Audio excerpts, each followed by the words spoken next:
தமிழ் தொலைக்காட்சி நேயர்களுக்கு வணக்கம். உலகம் இந்த வாரம் நிகழ்ச்சிக்கு உங்களை வரவேற்பவர் நான் ராஜகோபாலன் சத்யநாராயணன். முதலில் தலைப்புச் செய்திகளை பார்க்கலாம். ஏமன் துறைமுகம் எரிசக்தி மையங்களை குறிவைத்து இஸ்ரேல் தாக்குதல். தீவிரவாதிகளுக்கு எதிரான நடவடிக்கை தொடரும் என்றும் அறிவிப்பு. பிணை கைதிகளுக்கு தீங்கிழைத்தால் உரிய விலையை ஹமாஸ் அமைப்பினர் கொடுக்க வேண்டி வரும். இஸ்ரேல் பிரதமர் பெஞ்சமின் நெத்தன்யாஹூ எச்சரிக்கை.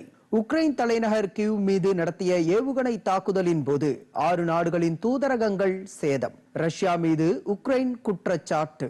அமெரிக்க அதிபராக தேர்வாகியுள்ள டொனால்ட் ட்ரம்புடன் இஸ்ரேல் பிரதமர் நெத்தன்யாஹூ பேச்சு. ஹமாஸ் பிடியில் உள்ள இஸ்ரேலியர்களை மீட்பது தொடர்பாக ஆலோசனை. நிதி முடக்கத்தை தடுக்க நாட்டின் கடன் வரம்பை உயர்த்த வேண்டும். டொனால்ட் ட்ரம்பின் புதிய திட்டத்தை அந்நாட்டின் பிரதிநிதிகள் சபை நிராகரிப்பு. சில அமெரிக்க பொருட்களுக்கு இந்தியா அதிக வரி விதிக்கும் விவகாரம். இந்திய பொருட்கள் மீது அதிக வரி விதிக்க நேரிடும் என ட்ரம்ப் எச்சரிக்கை. இந்தியா சீனா இடையே நீடிக்கும் பிரச்சனைகளுக்கு தீர்வு காண்பது தொடர்பாக இருநாட்டு பிரதிநிதிகள் பங்கேற்ற பேச்சுவார்த்தை. இந்தியாவுடன் இணைந்து செயல்பட தயாராக இருப்பதாக சீனா அறிவிப்பு. இந்திய பெருங்கடல் பிரதேசமான மயோட்டேவில் சிடோ சூறாவளியால் 1000க்கும் மேற்பட்டோர் உயிரிழப்பு. பிரதமர் நரேந்திர மோடி இரங்கல். ஜப்பானின் கெய்ரோஸ் ராக்கெட் திட்டம் மீண்டும் தோல்வி. ஏவிய சில மணி நிமிடங்களிலேயே வெடித்து சிதறியது. நைஜீரியாவில் பள்ளியில் நடைபெற்ற கிறிஸ்துமஸ் விழா. கூட்ட நெரிசலில் சிக்கி 35 குழந்தைகள் உயிரிழந்த பரிதாபம். ஜெர்மனியில் கிறிஸ்துமஸ் மார்க்கெட் பகுதியில் கார் புகுந்து தாக்குதல். உலக தலைவர்கள் கண்டனம். புற்றுநோய்க்கு தடுப்பூசி கண்டுபிடித்திருப்பதாக ரஷ்யா அறிவிப்பு. அடுத்த ஆண்டு முதல் இலவசமாக சந்தையில் கிடைக்கும் எனவும் அறிவிப்பு. ஏமன் நாட்டில் ஹவுதி கிளர்ச்சியாளர்கள் வசமுள்ள இடங்களை குறிவைத்து இஸ்ரேல் படைகள் தாக்குதல் நடத்தியுள்ளன. இஸ்ரேல் மீது இந்த படைகள் நடத்திய ஏவுகணை தாக்குதலுக்கு பதிலடி கொடுக்கும் வகையில் இஸ்ரேல் தொடர் தாக்குதல்களை நடத்தி வருகிறது. ஏமன் தலைநகர் சனாவில் உள்ள துறைமுகங்கள் மற்றும் மின் உற்பத்தி மையங்களை குறிவைத்து இஸ்ரேலின் 14 ஜெட் போர் விமானங்களும் பிற ரக போர் விமானங்களும் தொடர் குண்டுமழை பொழிந்தன. இந்த தாக்குதல் தொடர்ந்து மேற்கொள்ளப்படும் என்று இஸ்ரேல் ராணுவத்தின் செய்தி தொடர்பாளர் லெப்டினன்ட் கர்னல் நடாவ் ஷோசானி தெரிவித்துள்ளார். அதேவேளையில் இந்த தாக்குதலை நடத்திய இஸ்ரேலுக்கு தக்க பதிலடி கொடுக்கப்படும் என ஹவுதி கிளர்ச்சியாளர்களும் அறிவித்துள்ளனர். பிணை கைதிகளுக்கு தீங்கிழைத்தால் அதற்கு உரிய விலையை ஹமாஸ் அமைப்பினர் கொடுக்க வேண்டி வரும் என இஸ்ரேல் பிரதமர் பெஞ்சமின் நெத்தன்யாஹூ எச்சரித்துள்ளார். ஹமாஸ் பிடியில் உள்ள இஸ்ரேலியர்களை மீட்பது தொடர்பாக அமெரிக்க அதிபராக தேர்வாகியுள்ள டொனால்ட் ட்ரம்புடன் இஸ்ரேல் பிரதமர் நெத்தன்யாஹூ தொலைபேசியில் ஆலோசனை நடத்தினார். கடந்த ஆண்டு அக்டோபர் மாதம் இஸ்ரேலுக்குள் புகுந்து ஹமாஸ் அமைப்பினர் நடத்திய தாக்குதலில் 3000க்கும் மேற்பட்ட இஸ்ரேலியர்கள் உயிரிழந்தனர். மேலும் 251 பேரை பிணை கைதிகளாக கடத்தி சென்றனர். இதையடுத்து ஹமாஸ் மீது போர் தொடுத்த இஸ்ரேல் 117 பிணை கைதிகளையும் உயிரிழந்தவர்களின் உடல்களையும் மீட்டது. மேலும் 101 இஸ்ரேலியர்கள் ஹமாஸ் வசம் உள்ளதாக இஸ்ரேல் தெரிவித்தது. இந்நிலையில் அவர்கள் மீது ஹமாஸ் தாக்குதல் நடத்தும் வீடியோ வெளியான நிலையில் இஸ்ரேல் பிரதமர் நெத்தன்யாஹூ கடும் கண்டனம் தெரிவித்துள்ளார். பிணை கைதிகளின் குடும்பத்தினருடன் தாம் தொடர்ந்து பேசி வருவதாகவும் ஹமாஸ் பிடியில் உயிருடன் இருப்பவர்கள் மற்றும் இறந்த இஸ்ரேலியர்களின் உடல்களை மீட்போம் என்றும் அவர் குறிப்பிட்டுள்ளார். பிணை கைதிகள் மீதான தாக்குதல் கொடூரமானது என்றும் இதனை செய்தவர்கள் அதற்கு உரிய விலையை கொடுப்பார்கள் என்றும் அவர் எச்சரித்துள்ளார். காசாவில் பிணை கைதிகளாக பிடித்து வைக்கப்பட்டிருப்பவர்களை விடுவிப்பது தொடர்பாக ஹமாசுடனான ஒப்பந்தம் முன்னெப்போதும் இல்லாத வகையில் தற்போது இறுதி கட்டத்தை எட்டியிருப்பதாக இஸ்ரேல் பாதுகாப்பு அமைச்சர் கட்ஸ் தெரிவித்துள்ளார். இந்த அறிவிப்பை அவர் அந்நாட்டு நாடாளுமன்றத்தில் வெளியிட்டார். இஸ்ரேல் வெளியுறவு அமைச்சக அதிகாரிகளுக்கும் பாதுகாப்பு குழுவினருக்கும் இடையே நடைபெற்ற ரகசிய கூட்டத்தில் அமைச்சர் கட்ஸ் இதனை தெரிவித்ததாகவும் அந்த தகவல் தற்போது கசிந்திருப்பதாகவும் தகவல் வெளியானது. ஹமாஸ் பிடியில் உள்ள இஸ்ரேலியர்களை மீட்பது தொடர்பாக அமெரிக்க அதிபராக தேர்வாகியுள்ள டொனால்ட் ட்ரம்புடன் இஸ்ரேல் பிரதமர் நெத்தன்யாஹூ தொலைபேசியில் ஆலோசனை நடத்தினார். இந்த பேச்சு குறித்து செய்தியாளர்களிடம் பேசிய பெஞ்சமின் நெத்தன்யாஹூ நடைபெற்று வரும் போரில் இஸ்ரேலின் முழுமையான வெற்றியை பெறுவது குறித்து ஆலோசித்ததாக கூறினார்.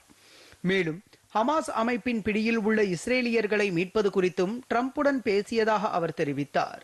பல ஆண்டுகளாக இஸ்ரேலுக்கு எதிரான நடவடிக்கைகளில் சிரியா ஈடுபட்டு வருவதாகவும் குற்றம் சாட்டிய நெத்தன்யாஹூ இதுவரை நடந்தது இனிமேல் நடக்காமல் பார்த்து கொள்ளப்படும் என்றும் உறுதிபட தெரிவித்தார்.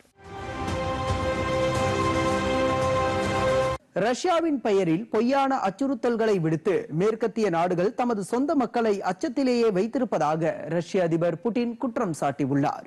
தலைநகர் மாஸ்கோவில் அந்நாட்டு பாதுகாப்பு அமைச்சகத்தின் கொலிஜியம் அமைப்பின் கூட்டத்தில் பங்கேற்று பேசிய அவர் இதனை தெரிவித்தார். மேற்கத்திய நாடுகளின் இந்த நடவடிக்கைக்கு பதிலடி கொடுக்கும் விதமாக ரஷ்யா நடவடிக்கை மேற்கொள்ள வேண்டிய கட்டாய நிலை உருவாகியிருப்பதாகவும் நடவடிக்கை எடுப்பதை தவிர ரஷ்யாவிற்கு வேறு வழியில்லை என்றும் கூறினார். 5500 கிலோமீட்டர் தொலைவில் நிலத்தில் இருக்கும் இலக்கை குறிவைத்து தாக்கி அழிக்கும் உயர் ரக ஆயுதத்தை தயாரிக்க அமெரிக்கா திட்டமிட்டிருப்பது கவலை அளிப்பதாகவும் புட்டின் குறிப்பிட்டார். உக்ரைன் தலைநகர் கிவ் மீது ரஷ்யா நடத்திய ஏவுகணை தாக்குதலின் போது 6 நாடுகளின் தூதரகங்கள் சேதப்படுத்தப்பட்டுள்ளதாக உக்ரைன் குற்றம் சாட்டியுள்ளது. மேலும் ரஷ்யா ட்ரோன் தாக்குதலை அதிகரித்திருப்பதால் உக்ரைன் தலைநகர் கீவில் வான் பாதுகாப்பு தீவிரப்படுத்தப்பட்டுள்ளது. யுக்ரைனை தாக்க ரஷ்யா 85 ட்ரோன்களை ஏவியதாகவும் அவற்றில் 40 இமிடேட்டட் ட்ரோன்கள் தங்கள் இலக்குகளை அடையவில்லை என்றும் எஞ்சிய 45 ட்ரோன்கள் சுட்டு வீழ்த்தப்பட்டதாகவும் உக்ரைன் விமானப்படை தெரிவித்துள்ளது. இந்த தாக்குதலில் எந்த ஒரு உயிர் சேதமும் ஏற்படவில்லை என்று தெரிவிக்கப்பட்டுள்ளது. தாக்குதலின் போது மேலும் 2 இஸ்கந்தர் ரக ஏவுகணைகளை ரஷ்யா ஏவியதாகவும் இதனால் சுமி மற்றும் டினிப்ரோ பெட்ரோவ்ஸ்க் பகுதியில் உள்ள அடுக்குமாடி கட்டிடங்கள் சேதமடைந்ததாகவும் ரஷ்ய விமானப்படை தெரிவித்துள்ளது. உக்ரைன் தலைநகர் கிவ் மீது ரஷ்யா நடத்திய ஏவுகணை தாக்குதலின் போது 6 நாடுகளின் தூதரகங்கள் சேதப்படுத்தப்பட்டுள்ளதாக உக்ரைன் குற்றம் சாட்டியுள்ளது. மேலும் ஒரு பழமையான தேவாலயமும் இந்த தாக்குதலில் சேதமடைந்துள்ளது. இதில் ஒருவர் கொல்லப்பட்டுள்ளார். 12க்கும் அதிகமானோர் காயமடைந்துள்ளனர். தாக்குதலை உறுதிப்படுத்திய உக்ரைன் விமானப்படை தங்களது படைகள் ரஷ்ய படைகளால் ஏவப்பட்ட ஏவுகணைகளை அழித்ததாகவும் இதனால் அதிக உயிரிழப்புகளை தடுத்துள்ளதாகவும் தெரிவித்துள்ளது. தாக்குதலில் அல்பேனியா, அர்ஜென்டினா, பாலஸ்தீனம், வடக்கு மாசிடோனியா, மாண்டினீக்ரோ மற்றும் போர்ச்சுகல் ஆகிய நாடுகளின் தூதரகங்கள் அமைந்துள்ள கட்டிடம் பலத்த சேதமடைந்துள்ளது. இதில் தூதரக ஊழியர்கள் யாருக்கும் காயம் ஏற்படவில்லை என்று உக்ரைன் தெளிவுபடுத்தியுள்ளது. மேலும் இந்த தாக்குதலில் வரலாற்று முக்கியத்துவம் வாய்ந்த நினைவு சின்னமான செயின்ட் நிக்கோலஸ் கத்தீட்ரலும் சேதமடைந்ததாக உக்ரைனின் கலாச்சார விவகாரங்களுக்கான அமைச்சர் தெரிவித்தார். உக்ரைனின் பாதுகாப்பு படையின் கட்டளை மையத்தை வெற்றிகரமாக குறிவைத்து தாக்கியதாக ரஷ்ய பாதுகாப்பு அமைச்சகம் சார்பில் தெரிவிக்கப்பட்டுள்ளது. சிரியாவில் ஆசாத் ஆட்சி வீழ்ச்சியடைந்ததால் ஆயுத விநியோகத்தில் பாதிப்பு ஏற்பட்டிருப்பதாக ஹிஸ்புல்லா அமைப்பு தெரிவித்துள்ளது. சிரியாவில் தலைநகர் உட்பட முக்கிய நகரங்களை கிளர்ச்சியாளர்கள் படை கைப்பற்றியதால் 50 ஆண்டு கால பஷார் அல் ஆசாத் ஆட்சி முடிவுக்கு வந்தது. இதையடுத்து நாட்டை விட்டு வெளியேறி ரஷ்யாவில் அவர் தஞ்சமடைந்துள்ளார். இந்நிலையில் ஆசாத் அரசு வீழ்ச்சியடைந்ததால் சிரியா வழியாக லெபனானுக்கு நடைபெற்ற ஆயுத விநியோக பாதையை தற்காலிகமாக இழந்துள்ளதாக ஹிஸ்புல்லா அமைப்பின் தலைவர் நைம் காசிம் தெரிவித்துள்ளார். இதுகுறித்து தொலைக்காட்சியில் உரையாற்றிய அவர் தற்போதைய புதிய ஆட்சியில் ஆயுத விநியோக பாதையை மீட்டெடுக்க முடியாவிட்டால் மாற்று வழி குறித்து ஆய்வு செய்யப்படும் என தெரிவித்தார். இந்நிலையில் சிரியாவில் வான்வழி தாக்குதல்களை இஸ்ரேல் ராணுவம் தீவிரப்படுத்தியுள்ளது. தலைநகர் டமாஸ்கஸின் புறநகர் பகுதிகளில் இஸ்ரேல் விமானப்படையினர் 42 தாக்குதல்களை நடத்தியதாக தகவல்கள் வெளியாகியுள்ளன. இதனிடையே திட்டமிட்டேதான் நாட்டை விட்டு வெளியேறியதாக வெளியான தகவலை சிரியா முன்னாள் அதிபர் பஷீர் அல் ஆசாத் திட்டவட்டமாக மறுத்துள்ளார். சிரியாவை சுமார் 50 ஆண்டுகளாக ஆசாத்தின் குடும்பத்தினர் ஆட்சி செய்து வந்த நிலையில் கிளர்ச்சியாளர்கள் தலைநகரை கைப்பற்றியதை அடுத்து ஆசாத்தின் ஆட்சி கவிழ்ந்தது. இதையடுத்து நாட்டை விட்டு தப்பியோடிய அவர் ரஷ்ய தலைநகர் மாஸ்கோவில் தஞ்சமடைந்தார். இந்நிலையில் நாட்டை விட்டு வெளியேறிய ஆசாத் தனியார் தொலைக்காட்சிக்கு அளித்துள்ள பேட்டியில் திட்டமிட்டு தான் நாட்டை விட்டு வெளியேறவில்லை என்று கூறினார். டிசம்பர் 8ஆம் தேதி அதிகாலை வரை தனது அதிபர் பொறுப்பை வெற்றிகரமாக நிறைவேற்றியதாகவும் ஆசாத் குறிப்பிட்டார். நாட்டை விட்டு வெளியேறிய பிறகு ஆசாத் அளித்துள்ள முதல் பேட்டி இது என்பது குறிப்பிடத்தக்கது. சில அமெரிக்க பொருட்களுக்கு இந்தியா அதிக வரி விதிக்கும் நிலையில் இந்திய பொருட்கள் மீது அதிக வரி விதிக்க நேரிடும் என அமெரிக்க அதிபராக தேர்வாகியுள்ள டொனால்ட் ட்ரம்ப் எச்சரிக்கை விடுத்துள்ளார். புளோரிடாவில் செய்தியாளர்களிடம் பேசிய அவர், சில அமெரிக்க பொருட்கள் மீது இந்தியாவும் பிரேசிலும் அதிக வரி விதித்து வருவதாக தெரிவித்தார். இந்த நிலை நீடித்தால் அந்நாடுகளின் பொருட்கள் மீது அமெரிக்காவும் அதிக வரி விதிக்க நேரிடும் என ட்ரம்ப் எச்சரித்தார். ட்ரம்ப் அமைச்சரவையில் வர்த்தக அமைச்சராக இடம்பெறவுள்ள கோவர்ட் லூட்னிக் பேசும்போது, பிற நாடுகள் அமெரிக்காவை எப்படி நடத்துகிறதோ அதே போலத்தான் அந்த நாடுகளை அமெரிக்காவும் நடத்தும் என்றார். அமெரிக்க அதிபராக தேர்ந்தெடுக்கப்பட்டுள்ள டொனால்டு டிரம்பின் புதிய திட்டத்தை அந்நாட்டின் பிரதிநிதிகள் சபை நிராகரித்துள்ளது. நிதி முடக்கத்தை தடுக்க நாட்டின் கடன் வரம்பை உயர்த்த வேண்டும் என்று ட்ரம்ப் கோரியிருந்தார். தற்போதைய கடன் உச்சவரம்பை தாண்டி கடன் வாங்குவதற்கு நாடாளுமன்றம் ஒப்புதல் அளிக்க வேண்டும். இது தொடர்பான ட்ரம்பின் முன்னெடுப்புக்கு நிதி முடக்கத்திற்கு ஒரு நாளைக்கு முன்பாக பிரதிநிதிகள் சபை ஒப்புதல் அளிக்க மறுத்துள்ளது. கடன் வரம்பை உயர்த்துவதற்கு பதிலாக பிரதிநிதிகள் சபை இந்த முன்மொழிவை ஜனவரி 1ஆம் தேதி வரை நிறுத்தி வைத்துள்ளது. இந்த காலம் முடிவடைந்ததும் கடன் உச்சவரம்பு தானாகவே உயரும் என்பது குறிப்பிடத்தக்கது. குடியரசுக் கட்சியின் கட்டுப்பாட்டில் உள்ள அமெரிக்க பிரதிநிதிகள் சபை அரசாங்க முடக்கத்தை தவிர்க்கும் சட்டத்தை நிறைவேற்றியது. வாக்கெடுப்பின் போது பெருவாரியான வாக்குகள் வித்தியாசத்தில் இந்த சட்டம் நிறைவேற்றப்பட்டது. தற்போதைய நிதி சட்டம் காலாவதியான பின்பு அமெரிக்க அரசாங்கத்திற்கு நிதி வழங்கப்படுவதை உறுதி செய்வதற்காக அதிபர் ஜோ பைடன் இந்த சட்டத்தில் கையெழுத்திடுவார் என்று வெள்ளை மாளிகை தெரிவித்துள்ளது. இந்த சட்டம் மார்ச் 14 வரை அரசாங்க நிதியை நீட்டிக்கும் என்றும், பேரிடரால் பாதிக்கப்பட்ட மாகாணங்களுக்கு $100 பில்லியன் விவசாயிகளுக்கு $10 பில்லியன் இது வழங்கும் என்றும் தெரிவிக்கப்பட்டுள்ளது. இலங்கை அதிபர் அனுரகுமார திசநாயக்கவின் இந்திய பயணத்தின் போது வெளியிடப்பட்ட கூட்டறிக்கைக்கு இலங்கையின் முன்னாள் அதிபர் ரணில் விக்ரமசிங்கே பாராட்டு தெரிவித்துள்ளார்.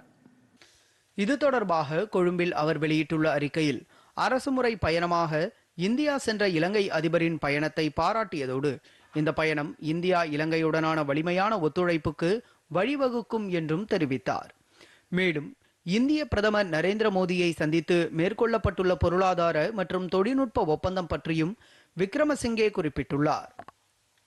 இதன் மூலம் திரிகோணமலை பகுதியானது எரிசக்தி மற்றும் தொழில்நுட்ப மையமாக உருவெடுக்கும் என்றும் அவர் கூறினார். இதுபோன்ற இலங்கையின் வளர்ச்சிக்கு ஒத்துழைப்பு வழங்கும் வகையிலான ஒப்பந்தங்கள் மேற்கொள்ளப்பட்டுள்ளதற்கு அதிபர் அனுரகுமார திசநாயக்கவை பாராட்டுவதாகவும் ரணில் விக்ரமசிங்கே தெரிவித்தார். இந்திய கடலோர காவல் படை கப்பல்களான வைபவ் மற்றும் அபிராஜ் ஆகியவை இந்த வார இறுதியில் கொழும்புவுக்கு வரும் என்று அந்நாட்டு வெளியுறவுத்துறை அமைச்சர் விஜிதா ஹெராத் தெரிவித்துள்ளார். கொழும்புவில் செய்தியாளர்களிடம் பேசிய போது இதனை கூறிய அவர், வரும் திங்கட்கிழமை வைபவ் கப்பல் கொழும்பை அடையும் என்றும் தெரிவித்தார். மற்றொரு கப்பலான அபிராஜ் கப்பல் 29ஆம் தேதி வரும் என்றும், இந்திய கடலோர கப்பல் படை கமாண்டர்கள் இலங்கை கடலோர காவல் படை தலைவரை சந்தித்து பேசுவார்கள் என்றும் குறிப்பிட்டார். இந்திய கப்பல்களை வரவேற்க சிறப்பு ஏற்பாடுகள் செய்யப்பட்டுள்ளதாகவும், யோகா உள்ளிட்ட நிகழ்ச்சிகளும் நடைபெறும் என்றும் அமைச்சர் கூறினார். இலங்கை நாடாளுமன்றத்தின் புதிய சபாநாயகராக ஜெகத் விக்ரமரத்ன தேர்ந்தெடுக்கப்பட்டிருக்கிறார். ஏற்கனவே சபாநாயகராக பதவி வகித்த அசோக ரன்வால தனது கல்வி தகுதி குறித்த சர்ச்சையை அடுத்து தனது பதவியை ராஜினாமா செய்தார். இதையடுத்து நாடாளுமன்ற கூட்டத்தில் புதிய சபாநாயகராக ஜெகத் விக்ரமரத்னவை தேர்வு செய்வதற்காக பிரதமர் ஹரிணி அமரசூரிய அவரது பெயரை முன்மொழிந்தார். பின்னர் ஒருமனதாக புதிய சபாநாயகர் தேர்வு செய்யப்பட்டார். புதிய சபாநாயகரை வாழ்த்திய பிரதமர் அமரசூரிய, புதிய சபாநாயகர் நியமனம் மக்களின் விருப்பங்களை நிறைவேற்றுவதற்கான புதிய அரசின் உறுதிப்பாட்டை பிரதிபலிக்கிறது என்று கூறினார். தொடர்ந்து எதிர்க்கட்சியின் தலைமை கொறடா கயந்த கருணா திலகவும் புதிய சபாநாயகருக்கு வாழ்த்துக்களை தெரிவித்தார்.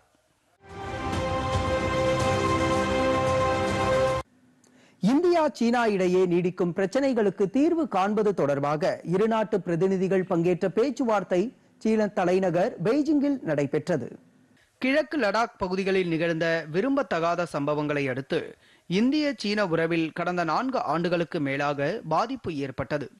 இந்நிலையில் இரு நாடுகள் இடையேயான உறவை மேம்படுத்துவதற்காக இந்திய சீன பிரதிநிதிகள் இடையிலான 23வது கட்ட பேச்சுவார்த்தை நடைபெற்றது.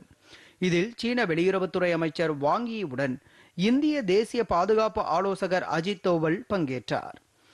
இருதரப்புக்கும் இடையேயான பொதுவான புரிந்துணர்வு அடிப்படையில் இந்தியாவுடன் இணைந்து செயல்பட தயாராக இருப்பதாக சீனா அறிவித்துள்ளது.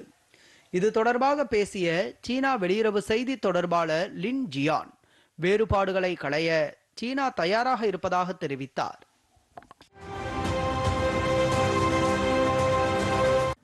நைஜீரியாவில் பள்ளி ஒன்றில் நடைபெற்ற கிறிஸ்துமஸ் நிகழ்ச்சியில் ஏற்பட்ட கூட்ட நெரிசலில் சிக்கி 35 குழந்தைகள் பரிதாபமாக உயிரிழந்தனர். அந்நாட்டின் இபாடன் நகரில் உள்ள பள்ளியில் கிறிஸ்துமஸ் கொண்டாட்டம் நடைபெற்றது. இதில் 5000த்திற்கும் மேற்பட்ட பள்ளி மாணவ மாணவிகள் உற்சாகத்துடன் கலந்து கொண்டனர். நிகழ்ச்சியில் பங்கேற்றவர்களுக்கு உணவும் ரொக்க பரிசுகளும் வழங்கப்பட்டன. இதனை வாங்குவதற்காக பள்ளி குழந்தைகள் போட்டி போட்டுக்கொண்டு முண்டியடித்து சென்றதால் கூட்ட நெரிசல் ஏற்பட்டது. இந்த கூட்ட நெரிசலில் சிக்கி 35 குழந்தைகள் உயிரிழந்தனர். மேலும் 6 பேர் உயிருக்கு ஆபத்தான நிலையில் சிகிச்சை பெற்று வருகின்றனர். இந்த சம்பவம் தொடர்பாக நிகழ்ச்சி ஏற்பாட்டாளர்கள் உள்ளிட்ட 80 பேரை காவல்துறையினர் கைது செய்துள்ளனர்.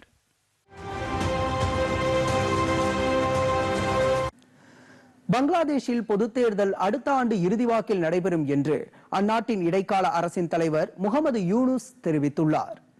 பங்களாதேஷ் வெற்றி தினத்தை குறிக்கும் வகையில் நாட்டு மக்களுக்கு தொலைக்காட்சி வாயிலாக உரையாற்றிய அவர், அடுத்த ஆண்டு இறுதியிலோ அல்லது 2026ஆம் ஆண்டு முற்பகுதியிலோ தேர்தல் நடைபெற வாய்ப்பிருப்பதாக கூறினார். வாக்காளர் சீர்திருத்த ஆணையம், அரசியல் சாசன சீர்திருத்த ஆணையம் ஆகியவற்றின் பரிந்துரைகளை பொறுத்து தேர்தல்கள் நடைபெறும் தேதிகள் முடிவு செய்யப்படும் என்றும் தெரிவித்தார். இந்த 2 ஆணையங்களும் தற்போது மறு ஆய்வில் ஈடுபட்டுள்ளதாக இடைக்கால அரசின் தலைவர் முகமது யூனுஸ் தெரிவித்தார். பங்களாதேஷில் இரு பிரிவினருக்கு இடையே ஏற்பட்ட மோதலில் 2 பேர் உயிரிழந்தனர். 100க்கும் மேற்பட்டோர் படுகாயமடைந்தனர். பங்களாதேஷில் துங்கி காசிப்பூர் பகுதியில் 2 ஜமாத்தை சேர்ந்தவர்களுக்கு மத்தியில் திடீரென மோதல் வெடித்தது. அப்போது இரு தரப்பினரும் ஒருவரை ஒருவர் சரமாரியாக தாக்கிக் கொண்டனர். இதில் 2 பேர் உயிரிழந்ததாக காசிப்பூர் துணை ஆணையர் தெரிவித்தார். மேலும் மோதலில் 100க்கும் மேற்பட்டோர் படுகாயம் அடைந்ததாகவும் அவர் கூறினார். இந்த சம்பவம் குறித்து விசாரணை நடத்தப்பட்டு வருவதாகவும் காவல்துறை தெரிவித்துள்ளது.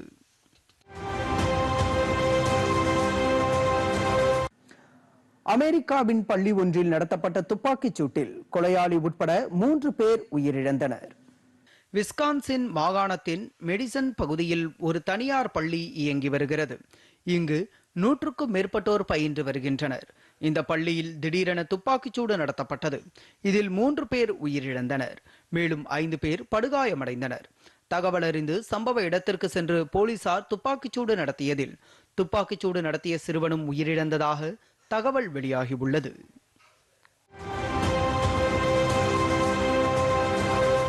ஜப்பானின் ஸ்பேஸ் ஒன் நிறுவனத்தின் கெய்ரோஸ் ராக்கெட் திட்டம் மீண்டும் தோல்வியடைந்தது.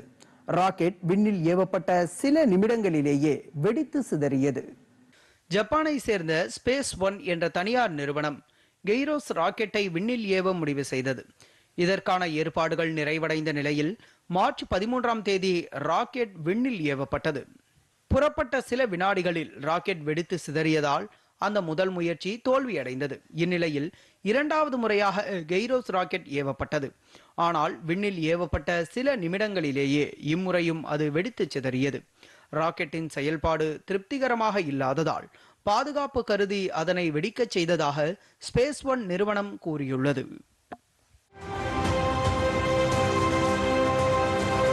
கனடா பிரதமர் ஜஸ்டின் ட்ரூடோ தனது அமைச்சரவையை மறுசீரமைத்து 8 புதிய அமைச்சர்களை நியமித்துள்ளார்.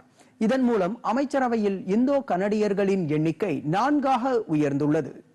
பிராம்டன் நார்த்தை சேர்ந்த இந்தோ கனடிய நாடாளுமன்ற உறுப்பினர் ரூபி சஹோட்டா ஜனநாயக நிறுவனங்கள் துறையை நிர்வகிப்பார்.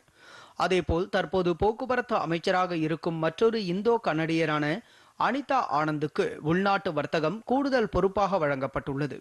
துணை பிரதமர் கிறிஸ்டியா ஃப்ரீலேண்ட் மற்றும் வீட்டு வசதி அமைச்சர் சீன் ஃப்ரேசர் உட்பட பல அமைச்சர்கள் ராஜினாமா செய்ததை தொடர்ந்து இந்த மறுசீரமைப்பு மேற்கொள்ளப்பட்டது குறிப்பிடத்தக்கது. லிபரல் கட்சியை சேர்ந்த 3 1/4 எம்பிக்கள் பிரதமர் ட்ரூடோ பதவி விலக வேண்டும் என்று அழைப்பு விடுத்துள்ளதாலும் ஜனவரியில் நாடாளுமன்றம் மீண்டும் கூடும்போது நம்பிக்கையில்லா தீர்மானத்தை ஆதரிக்கும் நோக்கத்தை NDP அறிவித்துள்ளதாலும் கனடா அரசியலில் ஒரு அசாதாரண சூழ்நிலை நிலவி வருகிறது.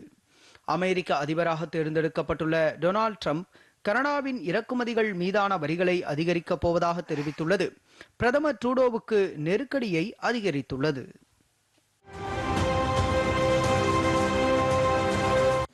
சீனாவில் குளிர்காலத்தை வரவேற்கும் வகையில் அங்குள்ள நகரங்களில் இருக்கும் மரங்கள் ஸ்வெட்டர்களால் அலங்கரிக்கப்பட்டுள்ளன.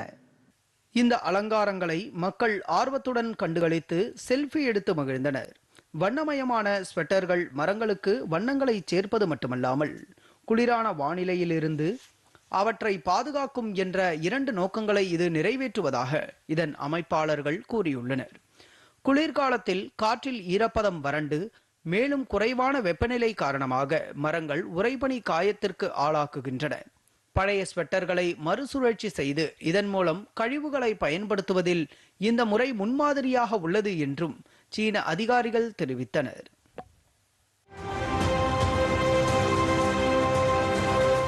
பசிபிக் பெருங்கடலில் உள்ள வனுவாடு தீவில் ஏற்பட்ட சக்தி வாய்ந்த நிலநடுக்கத்தில் 2 சீன நாட்டவர்கள் உட்பட 14 பேர் உயிரிழந்தனர்.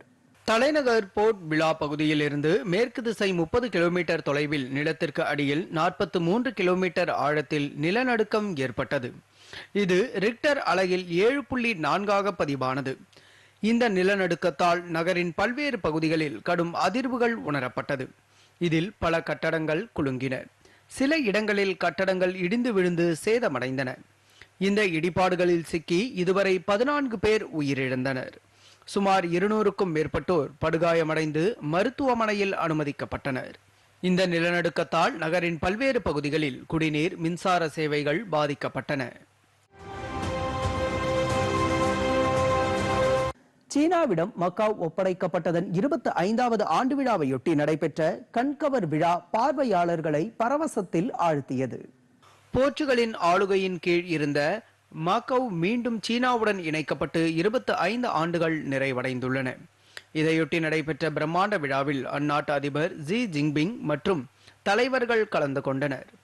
இதில் இடம்பெற்றிருந்த ரம்மியமான இசையும் இசைக்கு ஏற்ற நடனமும் பார்வையாளர்களை உற்சாகமடைய செய்தது. இதனைத் தொடர்ந்து டிராகன் நடனம், விசிறி நடனம், கொடி நடனம் என பல்வேறு நடனங்கள் அரங்கேறின. சிறியவர்கள் முதல் பெரியவர்கள் வரை அனைவரும் இந்த கலை நிகழ்ச்சிகளில் கலந்து கொண்டு தங்கள் திறமைகளை வெளிப்படுத்தினர்.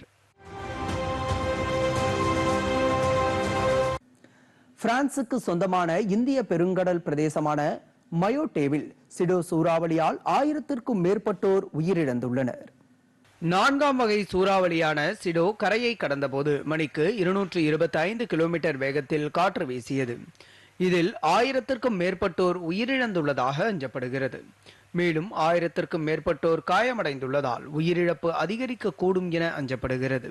இதனிடையே மயோட்டே மக்களுடன் பிரான்ஸ் என்றும் துணை நிற்கும் என்றும் மீட்பு பணிகளை துரிதப்படுத்த 250க்கும் மேற்பட்ட தீயணைப்பு வீரர்கள் மற்றும் பாதுகாப்பு பணியாளர்கள் தீவுகளுக்கு அனுப்பப்பட்டனர் என்றும் பிரான்ஸ் அதிபர் இமானுவேல் மேக்ரான் தெரிவித்தார்.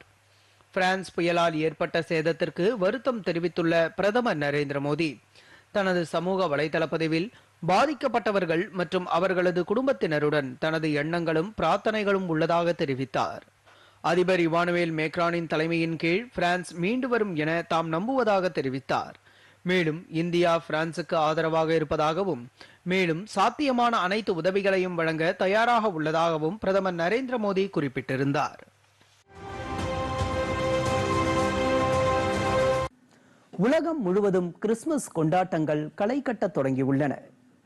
மெக்சிகோ நாட்டில் கிறிஸ்துமஸ் தாத்தாக்கள் பங்கேற்ற திரள் ஓட்ட நிகழ்ச்சிக்கு ஏற்பாடு செய்யப்பட்டிருந்தது. மெக்சிகோ நகரில் நடைபெற்ற இந்த நிகழ்ச்சியில் குழந்தைகள் உட்பட பலரும் கிறிஸ்துமஸ் தாத்தா உடையணிந்து பங்கேற்று தங்களது மகிழ்ச்சியை பகிர்ந்து கொண்டனர். 3 பிரிவுகளில் சுமார் 3000 பேர் பங்கேற்று ஓடிய இந்த நிகழ்ச்சியை சாலைகளின் இருபுறமும் கூடியிருந்த பொதுமக்கள் உற்சாகத்துடன் கண்டு மகிழ்ந்தனர். இதேபோல் கொசாவோ நாட்டின் தலைநகர் பிரிஸ்டினாவில் நடைபெற்ற கிறிஸ்துமஸ் தாத்தாக்களின் திரள் ஓட்டத்திலும் குழந்தைகள், பெண்கள் என ஏராளமானோர் கலந்து கொண்டனர்.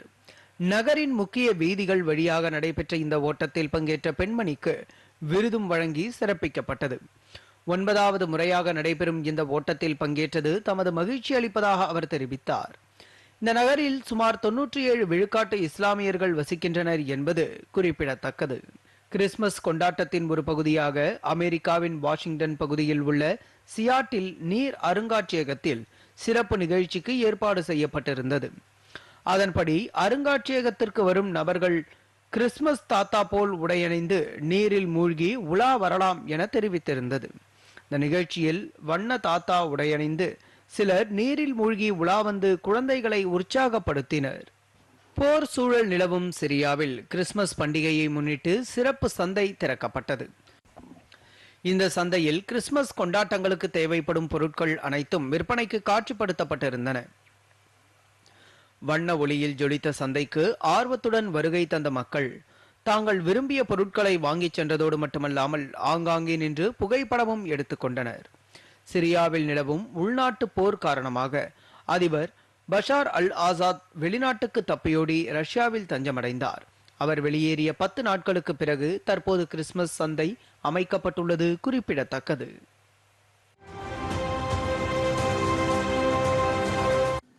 ஜெர்மனியின் கிறிஸ்துமஸ் மார்க்கெட்டில் நிகழ்த்தப்பட்ட கார் தாக்குதலில் பலர் உயிரிழந்தனர். 50க்கும் மேற்பட்டோர் படுகாயமடைந்தனர். ஜெர்மனியில் கிறிஸ்துமஸ் சந்தையில் நடத்தப்பட்ட தாக்குதலில் உயிரிழந்தோரின் எண்ணிக்கை 5ஆக அதிகரித்துள்ளது. இந்த தாக்குதலுக்கு இந்திய வெளியுறவு அமைச்சகம் கண்டனம் தெரிவித்துள்ளது.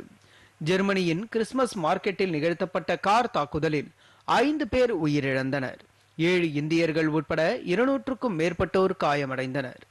அந்நாட்டின் மத்திய பகுதியில் அமைந்துள்ள மக்டேபர்க் நகரில் சுற்றுலா பயணிகள் அதிகமாக வந்து செல்லும் கிறிஸ்துமஸ் மார்க்கெட்டில் கூடியிருந்த கூட்டத்திற்குள் மர்ம நபர் ஒருவர் வேகமாக காரை ஓட்டி அங்கிருந்த மக்கள் மீது இடித்து தாக்குதல் நடத்தினார். காயமடைந்தவர்கள் உடனே மீட்கப்பட்டு மருத்துவமனைக்கு கொண்டு செல்லப்பட்டனர். இந்த சம்பவம் தொடர்பாக சவுதி அரேபியாவை சேர்ந்த டாக்டர் கைது செய்யப்பட்டார். இந்த தாக்குதல் உலகம் முழுவதும் அதிர்ச்சியை ஏற்படுத்தியது.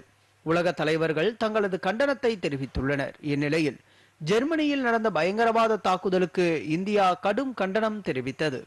இது தொடர்பாக இந்திய வெளியுறவுத்துறை வெளியிட்ட அறிக்கையில் இது கொடூரமான மற்றும் அர்த்தமற்ற தாக்குதல் என்றும் தாக்குதலில் காயமடைந்த அனைவருடனும் ஜெர்மனியில் உள்ள இந்திய தூதரகம் தொடர்பில் உள்ளது என்றும் தெரிவிக்கப்பட்டுள்ளது. குழந்தைகள் தொண்டு நிறுவனத்தை ஆதரித்து நிதி திரட்டுவதற்காக லண்டனில் நடைபெற்ற சாண்டாக்களின் சைக்கிள் பேரணி பார்வையாளர்களை வெகுவாக ஈர்த்தது. மத்திய லண்டனில் சுமார் 1200 பேர் சாண்டாக்கள் போல் வேடமிட்டு இந்த சைக்கிள் பேரணியில் கலந்து கொண்டனர். லண்டனில் புகழ்பெற்ற பால்மாலில் இருந்து பக்கிங்காம் அரண்மனையை நோக்கி நடைபெற்ற இந்த பேரணியை சுற்றுலா பயணிகள் மற்றும் லண்டன் வாசிகள் ஆச்சரியத்துடன் கண்டு மகிழ்ந்தனர். பேரணியில் கலந்து கொண்டவர்கள் சிவப்பு சாண்டா உடைகள் மற்றும் சிலர் பச்சை நிறத்தில் எல்வ்ஸ் போல முகத்தில் சித்திரம் வரைந்து கொண்டு நன்கொடையை சேகரித்தனர். இந்த நிகழ்ச்சி BMX சைக்கிள் ஓட்டுதல் ஆர்வலர் ஸ்டீஃபன் ரைட் என்பவரால் அமைக்கப்பட்ட வருடாந்திர சாண்டா பயணத்தின் 10வது பதிப்பு என்பது குறிப்பிடத்தக்கது.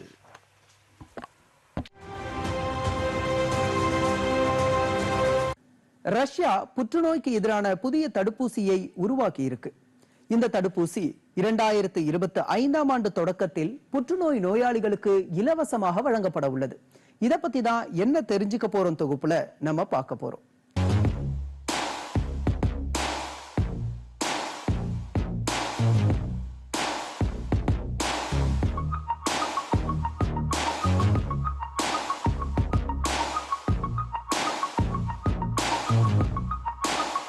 புதிய அத்தியாயம். புற்றுநோய்க்கான mRNA தடுப்பூசியை உருவாக்கியுள்ளதாக ரஷ்ய நாட்டின் சுகாதாரத்துறை அறிவித்திருக்கிறது. இந்த தடுப்பூசி நோயாளிகளுக்கு இலவசமாக வழங்கப்படும் தெரிவிக்கப்பட்டிருக்கு. குறிப்பா இது புற்றுநோயை தடுப்பதற்கான தடுப்பூசி அல்ல, மாறாக ஏற்கனவே புற்றுநோய் உள்ளவர்களுக்கு சிகிச்சை அளிக்க உதவும் ஒரு வகை மருந்துன்னு சொல்றாங்க. இது புற்றுநோய் சிகிச்சையில ஒரு புதிய அத்தியாயத்தை தொடங்கி இருக்குன்னு சொல்லப்படுது. ஆராய்ச்சியாளர்களின் கண்டுபிடிப்பு. இந்த தடுப்பூசியின் மருத்துவ பரிசோதனையில் புற்றுநோய் பாதிக்கப்பட்டவர்களுக்கு கட்டி வளர்வதை தடுப்பதாக மருத்துவ ஆராய்ச்சியாளர்கள் கண்டறிந்துள்ளனர். இலவசமாக வழங்கும் ரஷ்யா மட்டுமல்லாமல் பிற நாடுகளும் புற்றுநோய்களை குணப்படுத்தக்கூடிய மருந்துகளை கண்டுபிடிக்கும் திட்டங்கள்ல பணியாற்றி வருகின்றன. இதன் மூலம் புற்றுநோய் சிகிச்சை துறையில் வேகமான வளர்ச்சி ஏற்படலாம்னு எதிர்பார்க்கப்படுது. இந்த தடுப்பூசி ரஷ்ய மக்களுக்கு இலவசமா வழங்கப்படுறதுனால பலருக்கும் இது பயனளிக்கும். கடினமான சிகிச்சையை எளிதாக்கும். செயற்கை நுண்ணறிவு தொழில்நுட்பத்தை பயன்படுத்தி ஒவ்வொரு நோயாளியின் தேவைகளுக்கு ஏற்ப தடுப்பூசிகள் உருவாக்கப்படலாம். மேலும் இந்த தொழில்நுட்பம் இதுவரை சிகிச்சை அளிக்க கடினமாக இருந்த புதிய வகை புற்றுநோய்களுக்கான சிகிச்சையை எதிர்காலத்தில் சாத்தியமாக்கும் நம்பப்படுது. இந்த புதிய கண்டுபிடிப்பு புற்றுநோய் நோயாளிகளுக்கு ஒரு பெரிய நம்பிக்கையை கொடுத்திருக்கு.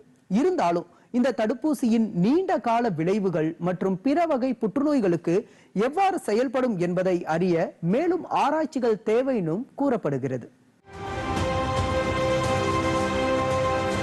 உலகம் இந்த வாரம் நிகழ்ச்சி இத்துடன் நிறைவு பெறுகிறது. மீண்டும் சந்திக்கலாம் மற்றும் ஒரு நிகழ்ச்சியில்.